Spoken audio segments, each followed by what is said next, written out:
Welcome to the weekly Savage Worlds GM podcast. I'm your host, Jared Savage Daddy Gunning. Tonight's episode brought to you by Roll20.net, the world's largest virtual tabletop. Check them out today at Roll20.net. Follow us on social media. We're at Facebook and Twitter at SWGM Podcast. If you like what we do, share the wealth, throw a buck at the Patreon, patreon.com/SWGM Podcast. Check us out on YouTube. Like, subscribe, share. YouTube.com/Savage Worlds GM Podcast, and the same moniker on iTunes. Like, subscribe, rate at iTunes Savage Worlds GM Podcast. Tonight's discussion: why not to literate? We're going to talk about why certain ideas and elements from literary and media do not translate well to a cooperative role-playing game structure. And here to discuss it, Dustin, the Savage Zealot Smith. Hello, everyone. Dave's the Rules Maven Scott. Silence and put away your devices, because it's time to get live with Chris. And Chris the Savage Mommy Fox. Hey, Dustin, did you notice you're stepping up in the world? He mentioned you first. I think it's all the wise cracks in the green room. I feel so privileged. That or he's just a major fan of Def Leppard. Yeah, hashtag patchouli. Anybody watching the live stream, feel free to comment. We do bring those into the discussion. So we want to kind of talk about there's this big trend. We're guilty of it as well on the show, using media, popular things in media, books, television, movies, as ways to describe things. I think it works well on a basic trope level. A lot of the literary devices, I guess is what you would call them, storytelling devices you see in movies and fiction, do not necessarily translate to a tabletop role-playing game where everybody's, telling the story at the same time. There's no one singular author. So that's what we want to talk about tonight. What are some of the big pitfalls, things to avoid when doing that? Or if you're going to brave it, maybe some GM pro tips on how to do it with the least amount of casualties. So let's talk first and foremost about foreshadowing. So foreshadowing, meaning that you're giving a hint or clue about why something is important or something that's going to happen further in the venture. This seems like a fantastic idea. As you, the GM, doing your prep for your grandiose story of, I'm going to foreshadow that the villain is actually this guy, and here's how I'm going to pull it off. 9 times out of 10, when you describe it, it's completely lost on your players. Or I'll look at this another way. Or you foreshadow it, and then boom, they latch onto it, and they won't do anything else except for that thing that you're like, this is going to be 4 sessions down the road, and then they latch onto it. And they're like goddamn pit bulls, and they won't let it go. And you're like, okay, I wasn't really ready for this part. This is something down the road, and then you got to figure out how to make it work. Fort Polk. Fuck you. You guys okay? You sound sick. So, no, I think there's an interesting aspect to this in that foreshadowing is an important thing to do in any story, whether that's a cooperative story around the table or, a literary focus, but it has to be handled completely differently at the table, because if you foreshadow too much, your players will just kill the big bad in the opening scene, and you just lost the entire session. Because maybe even the entire mini campaign, because, fuck, they killed the big bad. The other end of this is, like Jared said, it goes right over their head and they never even get it. So the whole point of foreshadowing is lost. It has to be memorable enough to be a callback when it comes up, or it has to be simple enough that if they miss it, it doesn't doom the rest of the session. And one of the examples I've given in the past is, you know that at the halfway point of your session, you're going to have the players get called up to go to a bank to stop a robbery. And early on in the session, one of them's walking by and there's a news report on talking about how this new bank just opened, or this new insurance policy just came out from the federal government, so that all banks are now insured, and the people who put their money in the bank don't lose anything. Only the bank does. Things like that. You drop a note like that, and it is foreshadowing, but more than likely, like Jared said, this is going to go under the radar. No one's going to notice until it becomes an interesting callback halfway through the session. But it has to be something that happens that session for that part to work. Right. Well, one of the other problems with foreshadowing too is you're setting something up for a big reveal later. So when you make the big reveal, nobody goes, "Wait a minute, what? Come on!" So people don't shout foul in the story. They don't go, "Oh, Deus Ex Machina, where that came out of nowhere." Blah blah blah. So foreshadowing kind of sets that up for a big reveal. And that can work great in fiction when you're the singular author and you have control over when it's revealed.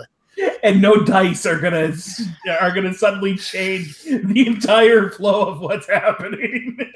Exactly. So foreshadowing tends to be tricky business in a role-playing game. I would say that the kind of the tabletop RPG version of it is plot hook. Here, I'm going to lay out a plot hook. If they decide to pick it up and run with it, I've got more story. If they don't, oh well, we're moving on. But anytime if you think, for example, that you're going to have to go back and go, no, guys, remember in the first session, the hobbit in the corner at the bar that was being mysterious, and they just look at you, and go, what? Huh? I know what you're talking about. If you have to explain the foreshadowing as a callback when you do the reveal, guess what? Your foreshadowing failed. Didn't work. And then let's talk about the kissing cousin, so to speak, of foreshadowing. Wait for it. The flash forward or flashback is a horrible inbred cousin of foreshadowing, and does not work well at all, hardly in role-playing games. It just tends to go horribly wrong. I think that the reason for that is because in fiction you can sort of control what's going to happen, but you can't control the players. In fact, you can't even predict the players most of the time, because a lot of times they'll do things that make absolutely no sense. Oh, yeah, they're going to go the exact opposite direction, opposite way you think they're going to go. It's the nature of the players. I'm learning that right now in my noir game. Which your last noir game kind of has the legendary assassin story. I'm wondering if we're going to get something similar to that coming up. Not so far. So far, it's been good. It's been a good few sessions, but we'll see. I kind of did that whole something's coming up thing, and that's why I said they grab onto it like a pit bull, because that's kind of happening to me. I don't want to give a lot away, but I mentioned something that's going to happen a little bit in the distant future, and yeah, they grabbed onto it. I've kind of pulled them away because I gave them another case to work on, and so I took their minds off of it for a little while. But you gotta be careful with that. Well, go ahead, Dave. I was going to say, the interesting aspect with this, and this really goes more to the Fort Bulk joke at the beginning of the show, is when you drop a little thing like that out there and then the players grab it, that is a great time to turn that into foreshadowing, or, oh, we're going to flash forward and that's going to be a big set piece or something. You can take those organic moments, and Mel Primus talked about this a little bit in chat, where you've dropped a plot hook or you've dropped some little detail that wasn't meant to be important. The players grabbed onto that like it was the last piece of food on the planet. And because of that, where the player's interest lies, and you turn that into something more extravagant. I think that's a really good point. I mean, if they're going to grab onto it, it's obviously something that they're interested in. Right, but that's the difference between a plot seed. We're talking that's a plot seed. That's a plot hook. That's not necessarily foreshadowing in the classical sense of foreshadowing. No, but I think that's the only version of it that truly works in gaming. we've come up with this term, plot hook or plot seed, as this thing you throw out there to see if you can get the players interested in it. But it is actually also the foreshadowing in your game. You put the sign up on the bulletin board that says adventurers wanted $50,000 bounty for the head of Clint Black. And all of a sudden, when the players decide that they want to, pull that wanted poster down and take it to the local constabulary and find out what it is Clint did that was so bad it's worth 50 grand, that at that point you've now said, well, the foreshadowing is Clint Black is our celebrity, guest for this particular adventure, and that's who you're going to be hunting. And then you create a guy who's got every social conflict edge, all the leadership edges, has jack of all trades, so he never rolls an unskilled die. You take and you can turn something that was meant as a throwaway comment. It was just, I'm just trying to fill space, and it's an inside joke for anyone who knows Savage Worlds. But all of a sudden, the players actually say, no, I want to interact with that. Now it's become foreshadowing to who the big bad's going to be at the end of the adventure. Right. And we all know that Clint Black is the most dangerous game. He's going to have the major hindrance answers all of your questions. I thought you were talking about Clint Black, the country singer. Oh wow. Could be. You're fighting a full-on bard. That's like arcane background, miracles, charisma +4.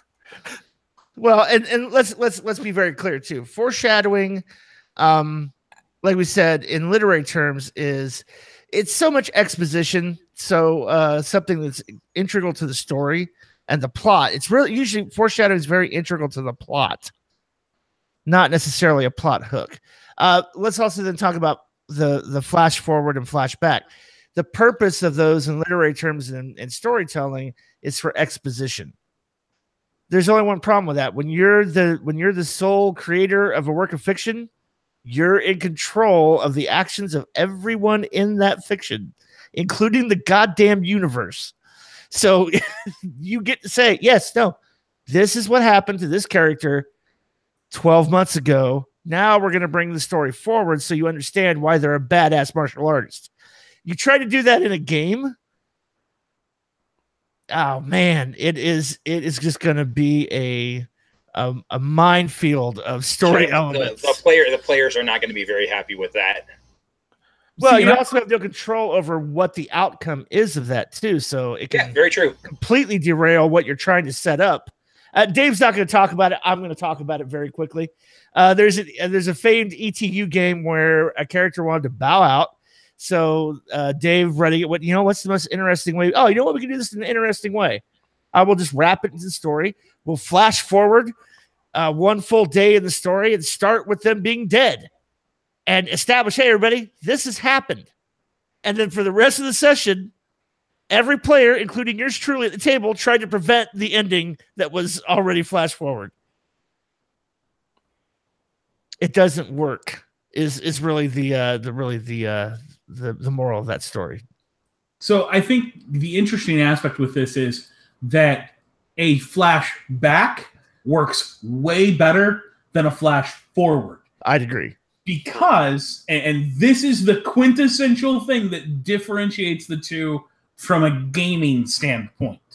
If something happens in a flashback, it can have a ramification on the rest of your evening of play, the rest of the sessions you're going to run in that campaign, etc., and it doesn't cause a continuity issue.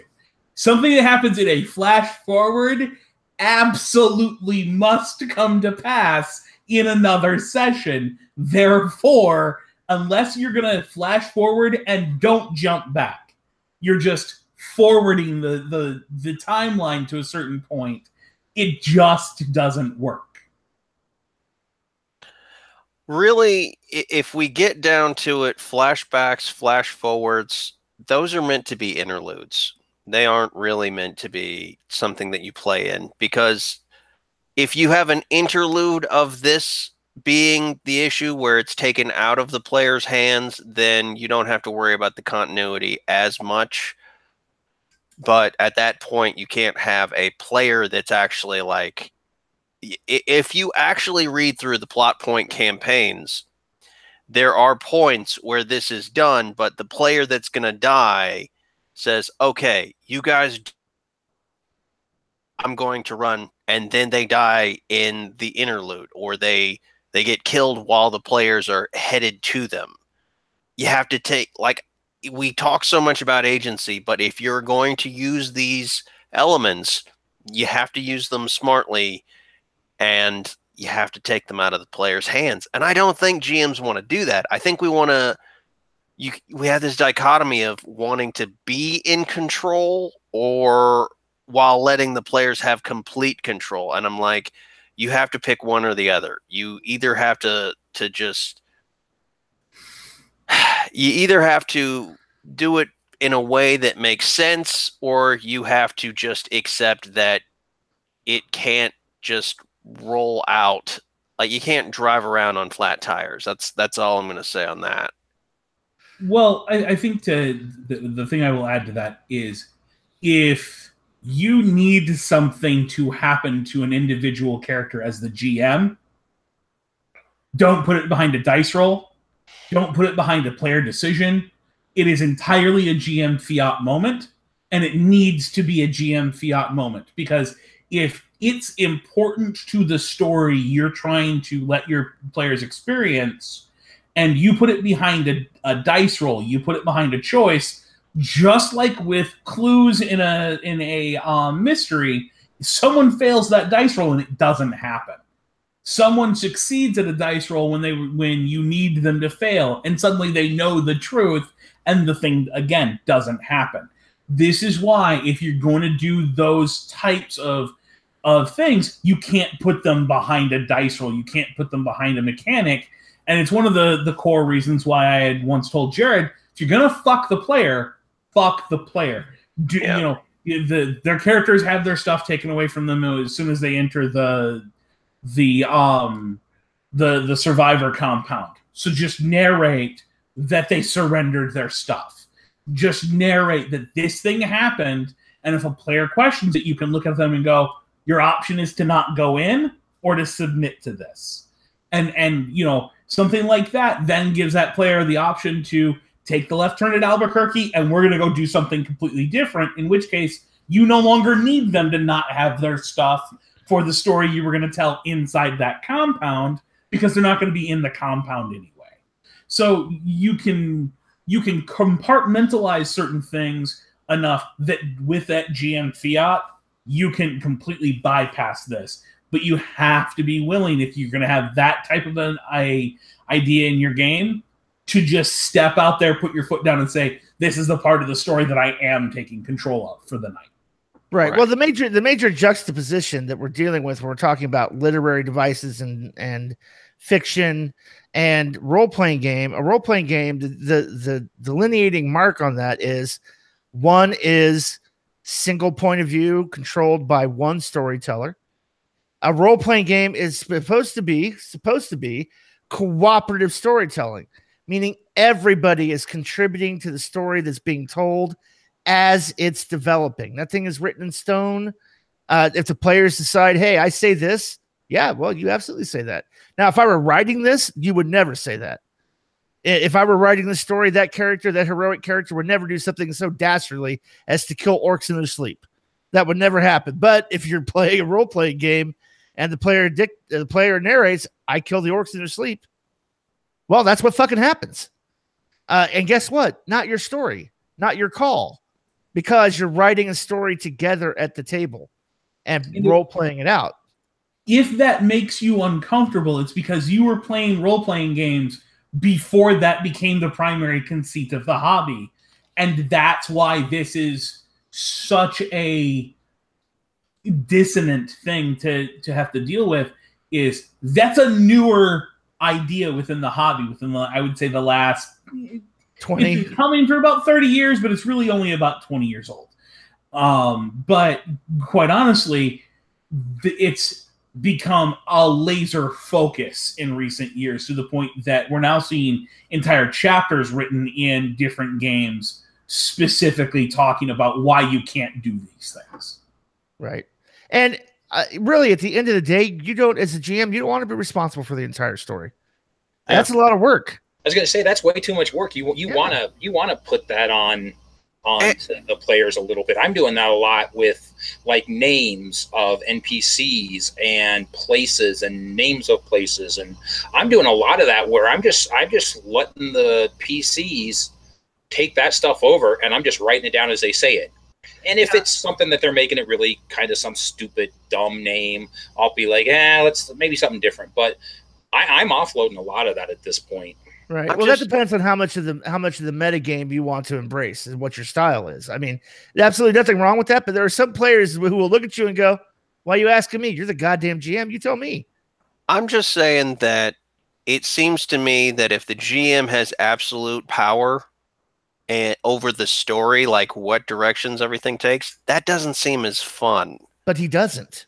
And that's what I'm saying. I'm agreeing with you. And a lot of GMs kind of want it to be that way, or think it should be that way. It's the GM versus the players, but that's not the point. You're not the end all be all. You've got 4, 5, 6 people sitting around the table who are there because they want to be part of your game. So let them be part of your game. Well, and also too, the rule there's 2 other players at your table. There's the GM, your 4 or 5 players. There's 2 other players. One of them is called the rules, and the other one is called dice or the randomizer. Mm-hmm. And there are rules to combat for a reason. So the GM just doesn't announce, "Oh yeah, the Indian, you walk up. Oh yeah, no, your guys are completely slaying." Wait a minute. I didn't even get a chance to draw my sword. Well, that's why there's combat rules. And that's why there's dice rolls. Because guess what? As a GM, you don't get to be in that role and determine whether that player's characters live or die without giving them a dice roll or following the rules of the game. That's called cooperative storytelling. And here's the thing. It's what you think in your head is going to be the best thing ever. 9 times out of 10 isn't. And what the player characters contribute to that story is what makes it great. Is what makes it interesting. Is what makes it continue to grow and live. Because they will do things that you could not imagine or anticipate in a million years. And the less you let off of the reins and the less you try to control things, the better the story just naturally evolves. It's why we've said on this podcast more than one time, hey, GMs, we work in the problem department. I create a problem. I have no idea what the solution is. I don't care what the solution is. That's on the players. Let's see what happens. See, and I think there's an interesting thing to be said, too, about the randomizer and the rules taking that role as another member of the party and another part of the group that's telling this story, because you might think that the soliloquy that the lead paladin guy in the group just gave was amazing. And then he rolls snake eyes and persuasion, and you suddenly have to come up with what social faux pas did he just commit in that amazing soliloquy that 86'd everything eloquent he just said in roleplay and turned it into the worst possible situation because of the critical failure rules. I mean, that's the interesting thing about these games. It's not how interesting a story I can tell. It's not how interesting a story we can tell. It's how interesting shit can happen when none of us have control. I want to throw one out there for you. Like, the guy makes this great speech, right? It's just so impressive that the king looks around and he sees like his advisors and his queen and all the people around are wrapped by this peasant speech, and he's like, "Oh no, a threat to my power." Never outshine the master. So yeah, and a lot of this too. I think a lot of GMs are trying to run the game like a choose your own adventure instead of a cooperative storytelling. And we're going to diverge a little bit from the topic here because we're on a tangent. But screw it, that's what we do. A lot of GMs try to run under the old Gygax method of a choose your own adventure. Oh, when you get to this state, there's a binary choice. A does this, B does that. Because I've already planned for A and B. Well, guess what? Every player out there is going to choose not C, not D, but X. Yep. Yeah, there's a whole lot of other letters in that damn alphabet that you have no idea what happens. And that's what cooperative storytelling is. That's being able to roll with the punches. I think as a GM, your role really is a facilitator, basically a stage director for an improv group. At the basic point in time. That's a good way to put it. You go, well, I have this basic story structure for the plot. All right, I don't know how we're going to get there, but let's see if we can try to steer it there, but based on what's happening. But if it doesn't go there, it doesn't go there, and we have a whole new plot that we have to deal with. That's where we get into the interesting thing, and I kind of wish Jib was here because I know he does this really well, and that is don't know the plot, know the players. And by that, I don't necessarily mean the players at the table. I mean the major players in your story. If you know, let's say you're running Vampire the Masquerade, you need to know the personality of the prince. You need to know the personality of the leader of each of the clans. You need to know the personality of the common people the players are going to come in contact with, like the owner of the local nightclub, the chief inspector of the police, these important players within that story are the people you need to know their motivations, their character as an NPC, so that when the players do something you have no way of planning for, you know that character well enough to know how they would react when that happens. Right. Yeah, know your world. Know your world. You need to know who's in whose pocket, who's sleeping with who, what the political machinations are that are going on behind the scenes. All that is for the GM's eyes only, and then you just roll that out when it's appropriate. Go ahead, Dyson. I'm going to kind of play off what you just said there, Dave. One of the things, and this is a little tangent, don't take an incredibly powerful character, like let's say in Vampire the Masquerade, don't take the prince and just use them as a method to make your big bad more powerful. Don't take somebody that's not supposed to have stats because you can't mess with them and just use them to show off how great your creation is. Like, I don't know, guys, like if you ever see the Lady of Pain lose to anyone, you automatically should just stand up and say, no. Now, hold on. This is Savage Worlds. Everyone only has 3 wounds. Everyone can die. I know. I'm saying that in GM Fiat, well, yeah, they don't die if they don't have stats. Well, we've said this before too, right? Don't leave what's important to chance. Oh, I've got this character I don't want dead. The players only ever talk to them by radio, telephone, video call, lieutenants, lieutenants, henchmen, minions. Yep. Yeah, they never see him until you want them to see him. Right. Because as soon as they see him, all bets are off. So, because I know it'll bring us back to the topic, and I know Chris and I both want to talk about this one. Art Fernandez asks an interesting question.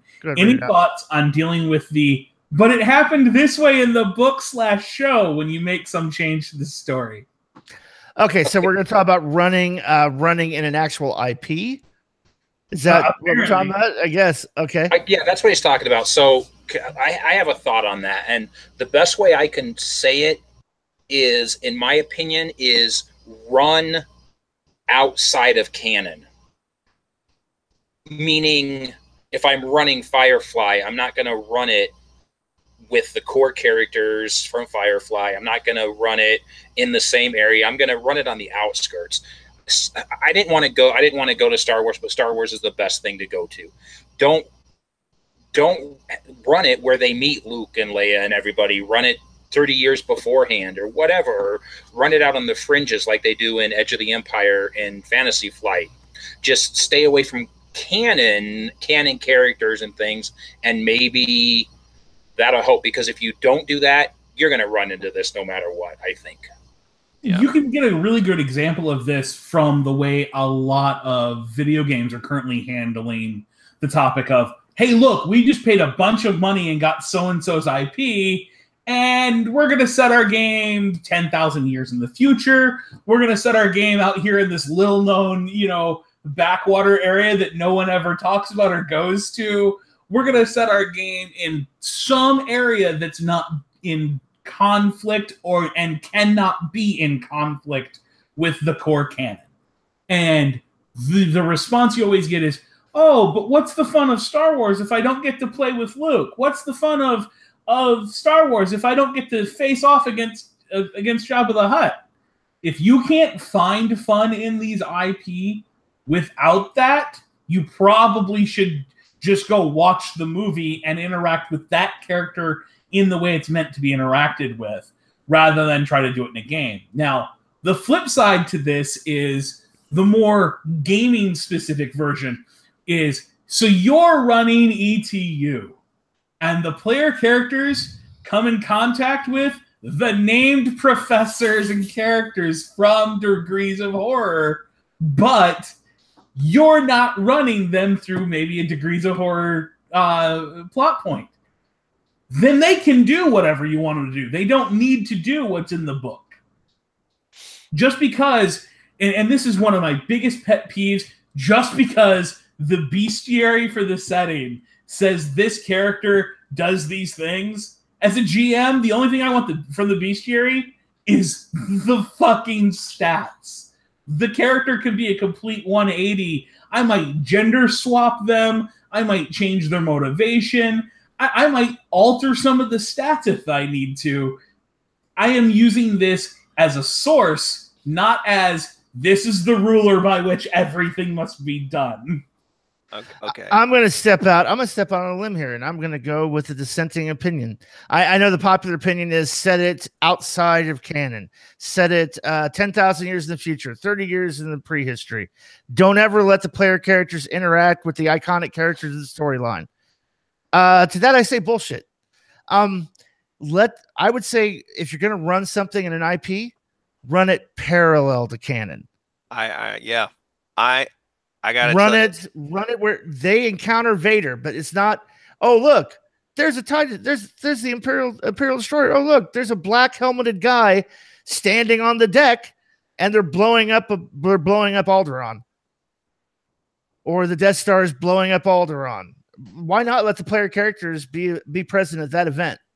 But it's not the point. It's not the entire point of the story. You're not trying to retell the trilogy. But you could run it parallel to where, because they'll find a way to kill Vader. I ran an Elder Scrolls game, and in it was Skyrim, and the players were on a sort of parallel quest, but every place that they stopped at, I knew the adventures because, I'm a Bethesda addict, and the Dragonborn had already gone in and chosen the most moral, decent path, and everybody is like, yay, the Dragonborn is so great. So the players had to constantly hear about how awesome the Dragonborn was, but it reset that area for the players to come in and do something related but different. And you can certainly do the parallel thing. The risk you run there is the absolutely factual aspect of, but you're not describing Han the way he was portrayed, or you're not describing Luke the way he was portrayed. And again, the answer simply is, and that's fine. This doesn't have to be just like that was. If you have to have it exactly like it was, go watch the movie, go read the book, go experience that media in its original form. If you're gonna experience it in the game, then we have to all be okay with the fact it's gonna be different. Right. Well, I mean, what's there as a GM, if you're gonna run Star Wars, what's the point of telling Luke Skywalker's story? It's already been told. We already know that story.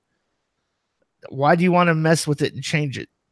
But I guess that's the nature of role-playing games, right? In the hobby.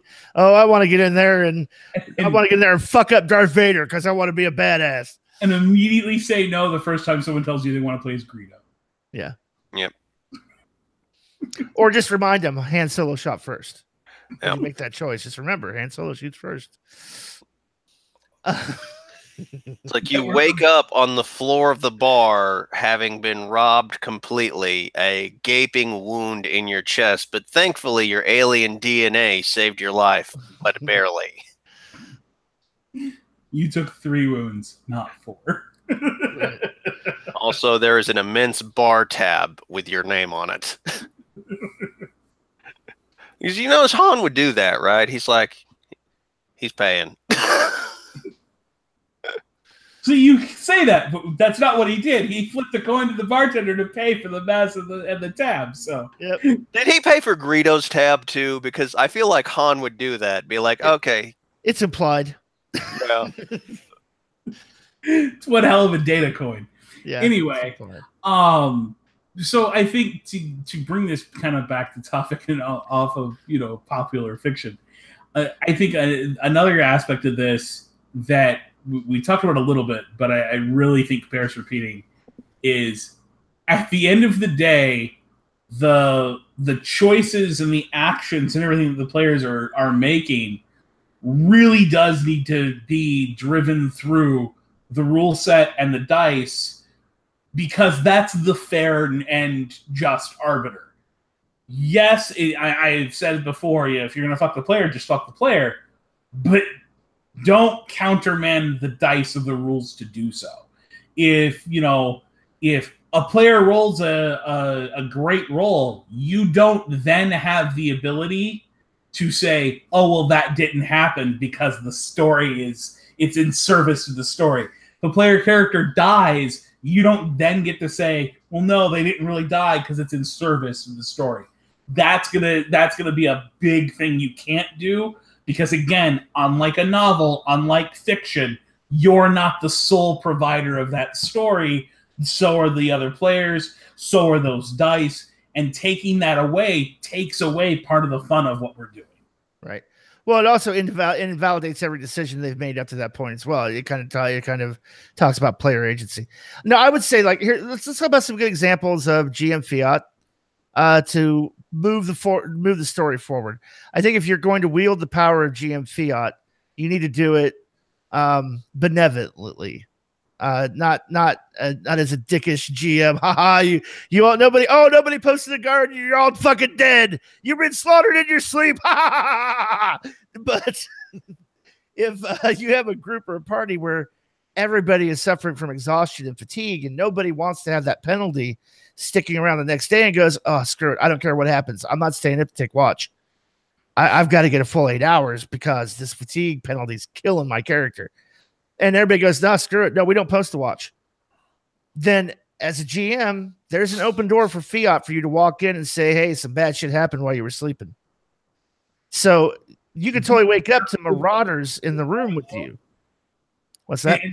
Well, I was going to say, this comes to that concept of, I'm in the problems department. Be careful that you don't overuse that. Because, yeah, the players may have left you a wide open window and a door and a truck stop worth of space to throw grenades at them. You don't need to use all of them. You need to pick and choose those moments. Every time the players don't set up a watch, you don't need to have something happen. Right.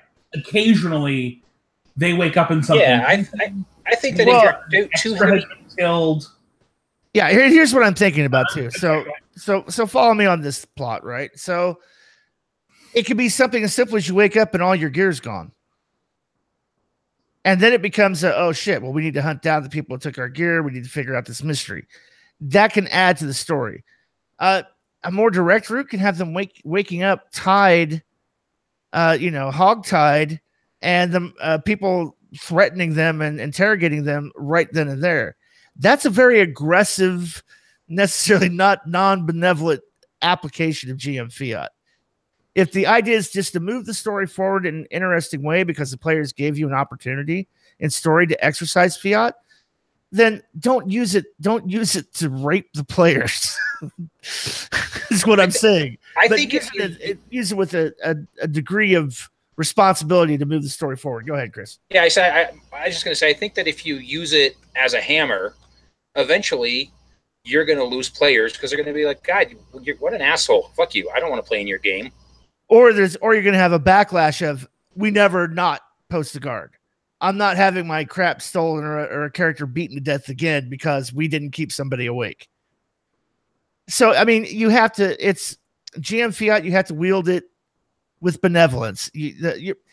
you can't violate your player characters. The players need to have a certain level of trust in the GM that I'm going to make your life interesting. I'm going to do things that challenge you. But at the end of the day, I want you to win. I want you to be the heroes in the story. I want you to play out the story. I'm not trying to defeat you. And there needs to be a certain level of trust with the GM where it's like, okay, we all understand the tone of the game we're playing, and that happened. Deal with it. And there needs to be a level of trust. If you're constantly using and wielding GM fiat as a hammer to basically terrorize your player characters and your players, then yeah, you're gonna get, that's a dick move. Why are you being such a dick? So if you really want to play with them psychologically, then sometimes it has to be good and sometimes it has to be bad. Because if it's always good, they're going to lose interest because like, oh, everything's coming up Millhouse. If it's always bad, then they're just not going to want to play. They're just going to groan and be like, okay, we're going to have to take like this massive sort of like barricade approach. But if you create this sort of like question of could it be good, could it be bad, then you have the ability to build tension. Like that's why a mimic is a treasure chest. Sometimes you're going to get the mimic, sometimes you're going to get the chest. Most of the time you're going to get the chest. Right. Most of the time, yeah. Yeah, occasionally you get the mimic. I'm gonna go ahead because our friend has put it here. I've had them lose all their clothes and have to walk into town nude. I'm gonna put this in a little bit of perspective a la Dead End and tell a story we've told before. A group of player characters who are completely suspicious of any NPC trying to help them. No, he's gonna screw us. No. Oh, give up our guns at the gate so we can come into your market? Oh, I don't think so. I know what's going to happen. We're going to step into that market with unarmed and you're going to take all of our crap and kill us. No. Versus, oh, look, there's people on top of a gas station roof and they're out of ammo and they're surrounded by zombies. Well, these obviously are good guys. Let's rescue them. Let's not take their weapons. Let's not have anybody watch them.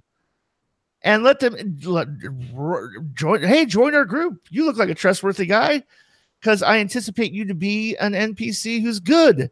And that's a life lesson point in a survival horror game like Dead End, where you go, okay, sorry, I got to wield some GM fiat here to teach you guys a lesson about trust, who you trust and who you don't. Don't trust anybody blindly. But so here you go. So GM fiat, you wake up the next morning. You each have one wound. You're tied in your skivvies on the side of the road, and the RV's gone. And to hear the players go, what? Huh? Well, no. Well, we would have posted watch. Yeah, nobody said that. I asked multiple times if anybody was going to do anything else, add anything else to the narrative before we ended the scene. Then you start the next session. Yeah, you're all hogtied with one wound. They beat the crap out of you, tied you up, took your shit. It doesn't kill the characters. It doesn't end anybody's playing the game, but it's a wielding GM fiat to teach a valuable teaching moment in the game. That also makes it interesting because now they're, oh crap, we lost our RV. We don't have food. There's an interesting dichotomy here with the teachable moment in that if that same group, let's say, every night goes to sleep and never posts a watch, there's a couple different ways you can correct that. One is giving them the option, hey, what's the watch order tonight? Who's staying up? As a GM, you can proactively add things that you know their characters would do, but they as players are failing to get into the routine of doing. By the flip side, you can obviously go with the and something bad happens so that they then have impetus to learn from that. But the crux of something bad happens is the something bad is not designed to kill the characters because the character can't learn anything if they're dead. Exactly. Exactly. So let's talk about another nice thing that seems nice and flashy in movies and TV, the in media ray. We're going to start the scene with action. let's talk about why that's a bad idea in a role-playing game. Savage Worlds happens. Mm-hmm. Mm-hmm. Absolutely does. I'm sorry. No, don't beat around the bush, Dave. Tell us how you really feel about it. At the end of the day, the biggest thing to remember is that as soon as you introduce conflict in your game, and by conflict in this specific case, I'm talking combat, someone is always at risk of being dead. Always. Mm-hmm. Even in a heroes never die situation, people are still at risk of catching a case of dead from every single combat. It's what happens in Savage Worlds that is completely different from so many other RPGs that you just can't use the same techniques, and is different in RPGs from fiction. I don't decide before the combat who lives and dies. That's decided by the dice, player choices, etc. I don't have that control. Good point. Well, wait. Well, you know, now, hold on a second. I'm going to do a chase in Savage Worlds. That'll be a nice, exciting way to do things. Oh, wait. Yeah, somebody gets a higher action card. They can't fire a weapon. Yeah, that causes problems. Vehicles can wreck and kill people. Oh, yeah, that causes problems. Hey, Chris. Do what I do. Start with an interlude. Hey, Chris, what happens if their pirate ship takes a critical hit to the ammo? Well, they're sinking. And they're sinking fast. And that takes exactly how many wounds to the ship to roll a critical hit? Yeah. Exactly. But it's exciting to start your game session with adventure and action and excitement. I see it in the movies all the time. It works. It works on the silver screen and in comic books. Yes. And everything. Yes, but the heroes in the movies have plot armor. It's not a battle in the movie. It looks like a battle, but it's an interlude. Absolutely, it's an interlude. It looks like a battle because but they stop. All of the stuff is happening around, and the characters are talking and interluding, and then you get to a task. So, I would say, if you were going to do that whole in media res, you need to have to interlude it while narrating things that are blowing up next to them without actually having any damage. Then, at the end of that, roll on the quick combat. If you don't like the quick combat, you might have to figure something else out. But I would say if you have to do in media res, that's the time to break out the quick combat roll. I mean, kind of look at how every James Bond movie starts. James Bond is not going to get killed in that opening chase or that opening scene, but it starts with action. It has to start with action that is a little bit different, than everything else. I guess he could die in it because he's skiing down a mountain and there's people shooting at him and skiing behind him. So I guess you could die, but that was that was really the best thing I could think about starting out with that type of action is because every James Bond movie starts out that way. Well, see, and I think that's the point of what we're saying tonight is it works great in a movie. It doesn't work in your game. Right. Because you're running the risk that James Bond catches a bullet from a random extra in the opening scene where you just handed James Bond's player the character sheet. And especially don't ever do this in a con game because this person just signed up, maybe paid for an airplane fare and a hotel room, and just dedicated the next 4 hours to your game, and 30 seconds in, you killed them with a random dice roll. Fuck! And this is why, ladies and gentlemen, dice fudging was created. This is where dice fudging evolves. Oh, wait, I didn't mean to get people killed. I was just trying to do an exciting adventure thing. Okay, hold on. Well, I'm going to retcon that dice roll. You didn't really take 3 wounds. No. And I just want to point out, Anders Sylvester Johnson said in the chat, it's the risk that makes it interesting. If you're invulnerable, you're boring like Superman. I don't fucking care if the risk is what makes it interesting. It's your job as a GM not to end their fun in the game in the first dice roll. I think he was talking about like later on in the adventure. But yeah, the first like let's meet one another, that's not the time to kill them off. Well, and that's why I said earlier, it is not your job as a GM to decide they don't die when the dice roll comes up that they die. But don't put them in a situation where they can randomly catch a case of dead before they've even had a chance to make a choice for their character. If you want that, if you want a chance to be dead before the game even really starts, go roll up a traveler character because you can die during character creation. Okay.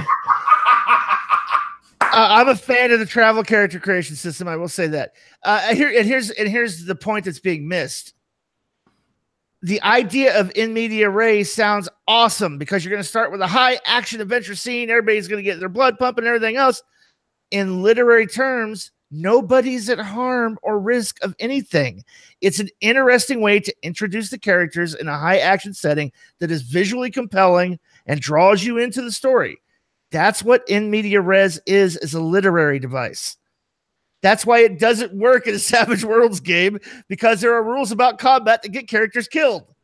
Even if you try to do something as abstract as, we're going to run this as a chase. Guess what happens when you're running the chase by the rules of the chase and somebody has advantage because they drew a higher action card? They're going to pull out a gun and start firing at the people chasing them. And then one of two things is going to happen. Your NPCs are going to die in a fiery crash. Okay, great. I guess you accomplished the in media res thing you were looking for. Or as a GM, you get the action card and then you puss out and don't fire on them because you don't want them dead, so you don't achieve what you were going for with the in media res. Or you play by the rules and characters get dead and you don't achieve what you were trying to accomplish with the in media res. The point is the in media res doesn't work at the table. Now, that's what we're trying to communicate. It doesn't work. And again, Anders is jumping in here saying 3 wounds doesn't automatically equal dead. No, it doesn't. But it does equal an incapacitation check that if they fail equals dead. I'm just saying, if you are starting the game, don't use combat. Use an interlude. Use a social conflict. You can have moments at the beginning of the game, but you can't have the risk of death on a dice roll at the beginning of the game as a competent GM, unless your player has an extra character sheet tucked away for when their character dies because you happen to be playing Dead End or some other meat grinder type of... if you're playing Call of Cthulhu and everyone knows you just sat down to a game where everything's gritty and people die, and everyone came to the session with 3 or 4 characters written up just in case, great. By all means, throw them into the meat grinder. But be aware that your players are going to sit down to a table and you start describing a bar fight. They may have a character that would never get into a bar fight because they're fucking pissed scared that the character's going to die from a broken bottle being used as a shank to cut their jugular. Well, let's talk about this. Let's roll in the Cthulhu thing. Let's say, okay, we're going to play a Cthulhu game at a convention, and we're going to open up with a dramatic task shared between the entire party as an in media res, in media re, if you're pronouncing it properly with French, as a opening action sequence of somebody trying to perform a ritual to keep an ancient old one from coming into our world. Okay.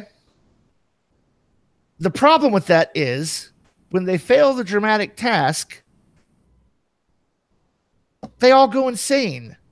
And the ancient old one comes into the world. Okay, anticlimactic to start off an adventure with. And that's what we're talking about with in media res. It's a starting in the middle of action as a storytelling element. Your best case scenario is now you've got player characters that may have wounds and carrying penalties through the rest of your game session because you want to start in media res. And for those who are saying don't start with a deadly fight, that's the other thing we're trying to communicate. All combat in Savage Worlds is deadly. It just, that's the way it is. You can't avoid it because of the way Savage Worlds works. The very first attack could see aces on the attack roll, it with an attack roll raise, aces on the damage, and suddenly the player character took 59 points of damage to the face. Right. So let's say I start this. We're playing a Deadlands game. And I think it's going to be exciting to start with a barroom brawl. To get the characters to, throw some punches together with each other, win in a barroom brawl. It's going to be a little 1-2 minute combat scene, camaraderie. Yay, we're going to start in media res. And we sit down at the table, and I, as a GM, go, yeah, a fist comes flying at you and hits you. And I roll damage, and I roll 8 wounds. Well, and now the player, better spend those legend chips. Right. So let's say the player has fate chips. Oh shit. I'm soaking. God damn it. I still have 4 wounds. And now I have no bennies. Okay, give me a vigor roll with a -3. Oh shit. You rolled a 1. Your character's dead. Or, oh, you're just incapacitated. And now you have 3 wounds that need to be healed. Isn't this a fun way to introduce everybody to the game and the characters? It doesn't accomplish the goal of what the in media res is about. It's not whether it's right or wrong. It's not a value judgment about you're a bad GM if you do it this way. We're just saying the purpose of in media res is to start with action. And if you start with action in a role-playing game, there are consequences for that action that don't fit the in media res idea that you're trying to pull off. So I think there's an interesting aspect to this that in media res design from a fiction standpoint is the same thing the plot hook is for us. It's the thing that gets them interested enough to engage with the rest of the story. Again, this is where, we use a different mechanic in gaming to accomplish the same thing. Right. Now let's go back to the Deadlands example. We all want them to meet at the saloon, and that's our character introduction to the session. Let a barroom brawl break out. If they want to get involved in it, that's their choice. You can have the barroom brawl in media res take place just among the NPCs and be a fun, exciting way to introduce the player characters to each other, whether or not they get involved in the barroom brawl. It could be a plot hook, seed garden for why did these guys start fighting in the first place. It can be a number of things. You can accomplish the same thing without trying to tie yourself to the literary device of an in media res. Yeah. Is all we're saying. And there's other ways to do it. The other aspect to this is always that those moments should come behind player choice. If the characters are going to be in quote-unquote mortal danger, they need to be the one that chose to interact with mortal danger, not have it thrust upon them. Unless, obviously, this is later in the story when it calls for it, the players have pissed off the big bad and he sends assassins. Well, they don't get to choose. They made that choice when they crossed the big bad to begin with earlier in the story. All right. Cool. Any other plot element, devices, literary storytelling thing we want to kind of talk about? I would say that in the past, I've used GM interludes to bookend a story to sort of set up for the next session. And I remember one in particular, I started the GM interlude and I had a player that would literally talk over me and say, well, wait, where are we? Wait, what are we doing? And I say, you're back at the base. The camera hasn't shown up on you yet. See, and it's another one of those, the cutaway. Where suddenly we're going to show the villain and what the villain's doing. That's amazing for TV. It's amazing for movies. It's damn near pivotal for a good book. In a game, your players aren't supposed to know what the villain is doing. Right. This is one of those places where obfuscation works and needs to be used. They're not supposed to know what Dr. Claw or Darth Vader or whoever is planning for them. And they're also not supposed to even realize that that the big bad is completely unaware of their existence and doesn't know that they're trying to thwart them. The big bad has a lot of other things on their mind, that don't include the piddly-ass adventurers who haven't done enough damage to the big bad's plan yet to be noticed. And once they do, you really don't want the players knowing what the big bad wants to do to them. I want to talk about a very common literary thing that I just do not see working well in role-playing games, period. So buckle up, Buttercup. This is going to be an interesting little tangent. Uh-oh. The love triangle.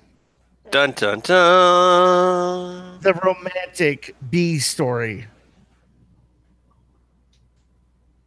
Go ahead, discuss. So I never really tried it. Never. I mean, that's not something. I don't know. I try to just gloss over the whole romance, and I'm not playing Powered by the Apocalypse or whatever, where we have to have sex moves.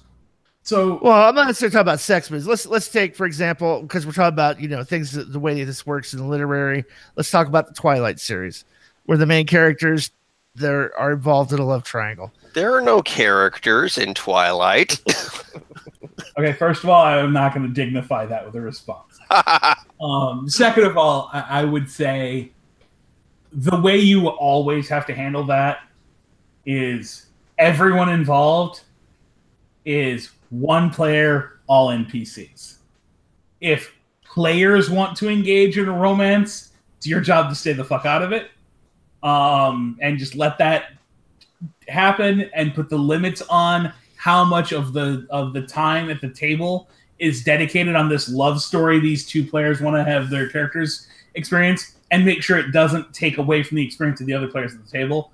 I will say this, that as gamers, we have this tendency to shy away from the emotional side of what should be happening in the lives of the characters and the NPCs.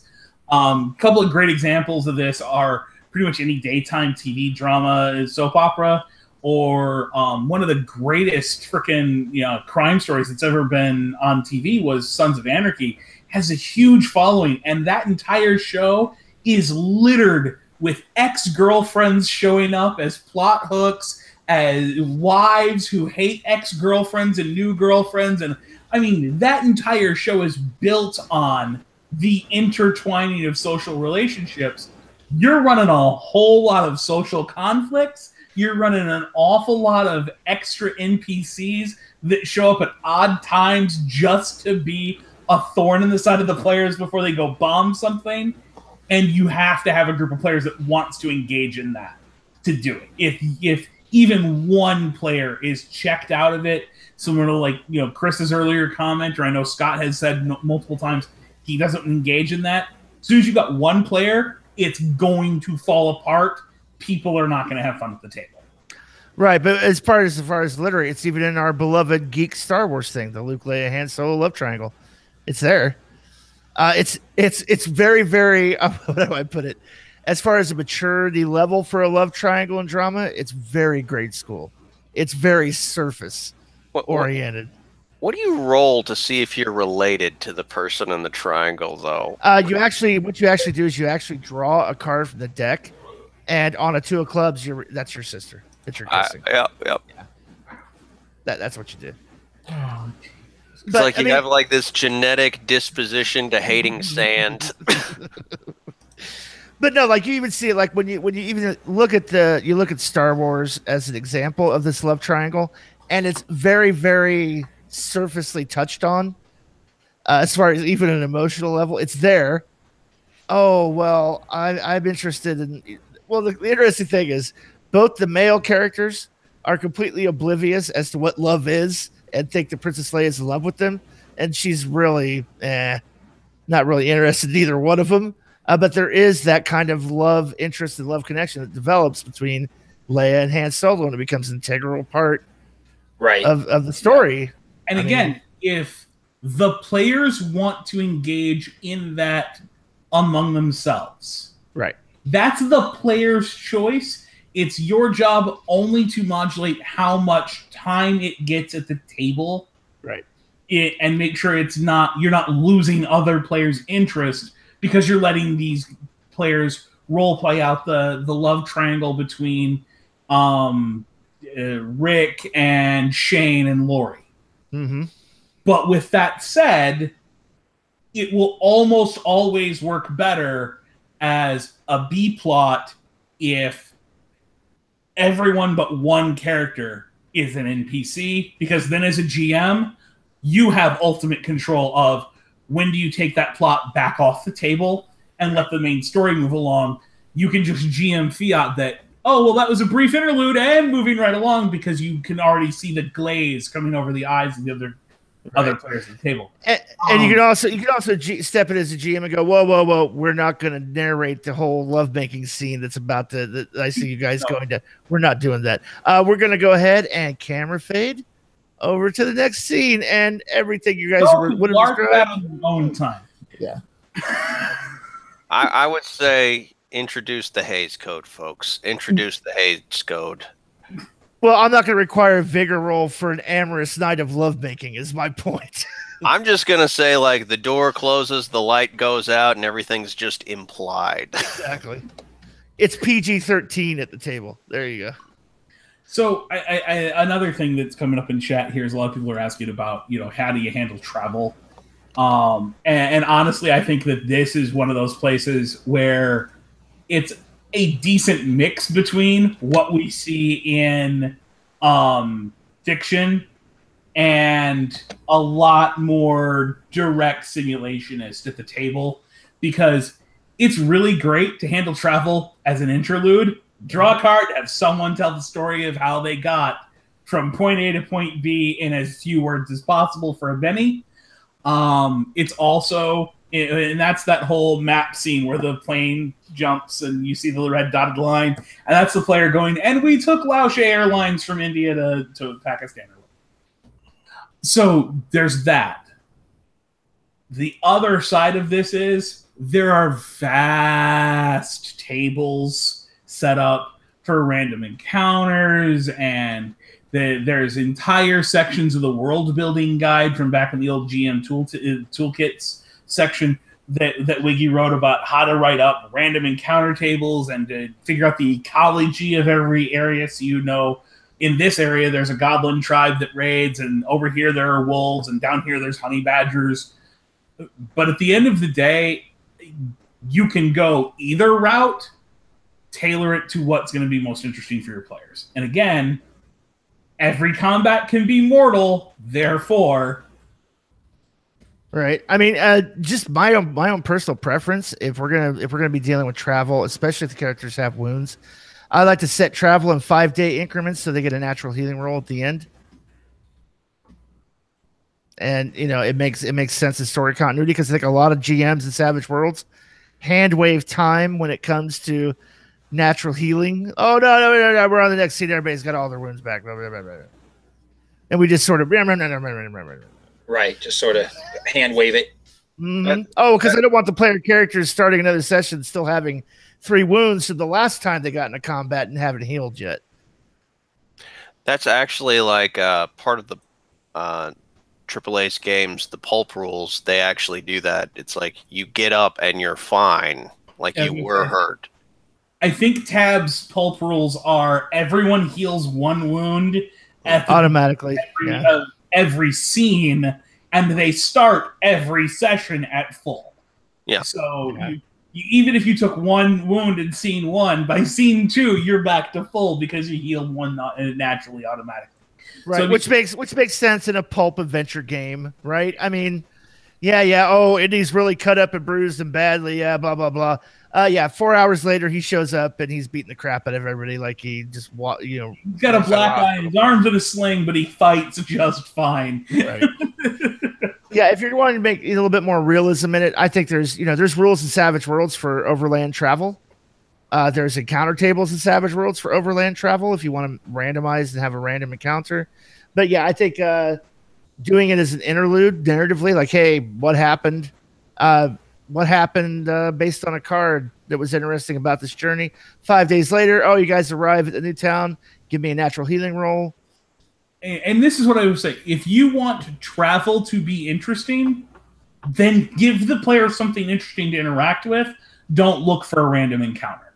Don't look at these other things. If you specifically want, they got on the Laos plane to fly from point A to point B, but the plane is going to crash halfway through because the pilots dove out with all the parachutes, then you just, as a GM, announce that stuff happened, and now we have plotline for the night that you're running because you decided something interesting is going to happen to the player characters. Yeah, you were going to one destination. Looks like you're crash landing in India and getting involved in an adventure that's going on there. Dun, dun, dun. Yeah, absolutely. I also, too, I would say this is, again, as a GM tip, random encounters or encounters during travel don't need to be negative. They don't have to beat the player up, for fuck's sake. They just finished a battle, a major battle, and they got to travel another overland. It's going to take them a 3-week trip.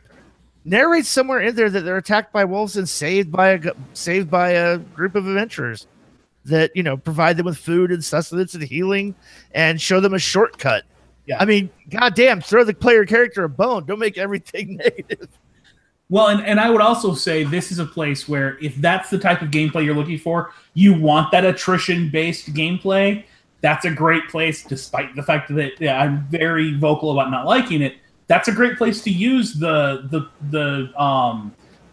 quick combat rules. And that's exactly the way when Shane announced them, that's the way they're written up as an interlude-ish combat that happened to attrit the players as they're traveling from point A to point B to make sure they don't have all their wounds or all their power points, etc., for that next scene.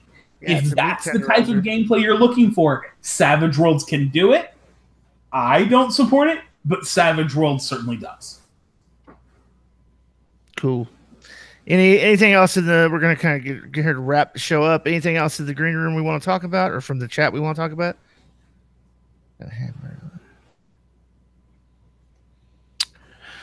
No, not that I'm seeing. No, not that I'm seeing. All right, then. Then on that note, we'll go ahead and call it. So until next time, this is Jared Savage Daddy Gunning for Chris, the Savage Mommy Fox, Dave, the Rules Baby Scott, and Dustin, the Savage Zealot Smith, saying keep rolling and stay savage.